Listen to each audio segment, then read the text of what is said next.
ನಮಸ್ತೆ N R property viewers ಎಲ್ಲರಿಗೂ ನಮಸ್ತೆ. ಇದು ಅಶೋಕ್ ಕುಮಾರ್ ಅಂತ. ನಾನೀಗ ಪ್ರೆಸ್ಟೀಜ್ ಗೇಟೆಡ್ ಕಮ್ಯುನಿಟಿ ಇದರಲ್ಲಿ ಲೇಔಟ್ ಅಲ್ಲಿ ಇದ್ದೀನಿ. ಇದು ಸುಮಾರು 73 acres ಇದೆ. 73 acres with all dimensions starting from 20-32 ಆ ಡೈಮೆನ್ಷನ್ಸ್ ವರೆಗೂ ಇದೆ. ಇದು ನಮ್ದು ಸೈಟ್ 204 ಡೈಮೆನ್ಷನ್ ಬಂದು 30/50 west face. Towards my left club house ಬರ್ತದೆ, ಸ್ವಿಮ್ಮಿಂಗ್ ಪೂಲ್ ಬರ್ತದೆ, ಮತ್ತೆ ದೊಡ್ಡದೊಂದು ಲೇಕ್ ಬರ್ತದೆ. ಅದು ಏನಾಗರ ಲೇಕ್ ಅಂತ. It is one of the second biggest lake in Bangalore. ಅಲ್ಲಿ ಸನ್ಸೆಟ್ ತುಂಬಾ ಬ್ಯೂಟಿಫುಲ್ ಸನ್ಸೆಟ್ ಇದೆ. ಮತ್ತೆ birds watching is a very good place for birds watch. ಮತ್ತೆ ಇದು ಆಕ್ಸೆಸ್ ಅಂತಂದ್ರೆ ನಿಮಗೆ ಬೊಮ್ಮಸಂದ್ರ ಮೆಟ್ರೋ ಸ್ಟೇಷನ್ ಗೆ ಒಂದು 6 ಕಿಲೋಮೀಟರ್ ಆಗುತ್ತೆ.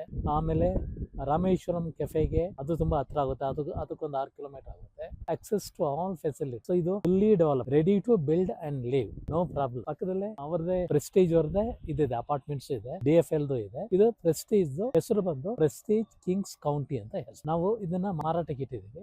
ಇದು ರೋಡ್ಸ್ ಎಲ್ಲ ಫುಲ್ ಡೆವಲಪ್ ಆಗಿದೆ. ಮತ್ತೆ ಸೈಟ್ ಗೆ ಡ್ರೈನೇಜ್ ಕನೆಕ್ಷನ್ ಇದೆ, ಎಲೆಕ್ಟ್ರಿಸಿಟಿ ಕನೆಕ್ಷನ್ ಇದೆ, ಆಲ್ ಫೆಸಿಲಿಟೀಸ್ ಇದೆ. ಮತ್ತೆ ಫುಲ್ ಪೇಮೆಂಟ್ ಇದೆ. ನೋಡಿ, ರೋಡ್ ಫುಲ್ ಡೆವಲಪ್ ಆಗಿದೆ. It is asphalt, fully asphalt, electricity ಮತ್ತೆ ಡ್ರೈನೇಜ್ ಎಲ್ಲ ಅಂಡರ್ ಗ್ರೌಂಡ್. ಸೊ ಹಾಗಾಗಿ ಇದು ವೆರಿ ಗುಡ್ ಲೇಔಟ್. ಮತ್ತೆ ಪೇಮೆಂಟ್ ಎಲ್ಲ ಫುಲ್ ಪೇಮೆಂಟ್ ಆಗಿದೆ, ರೆಡಿ ಫಾರ್ ರಿಜಿಸ್ಟ್ರೇಷನ್. ಮತ್ತೆ ಬ್ರೋಕರೇಜ್ ಇರೋದಿಲ್ಲ, ನಾವೇ ಈ ಸೈಟ್ಗೆ ನೀವು ನಮ್ಮನ್ನ ಕಾಂಟ್ಯಾಕ್ಟ್ ಮಾಡೋದು. ನಂಬರ್ ಇದರಲ್ಲಿ ಕೆಳಗಡೆ ರೋಲ್ ಆಗ್ತಾ ಇದೆ. Thank you.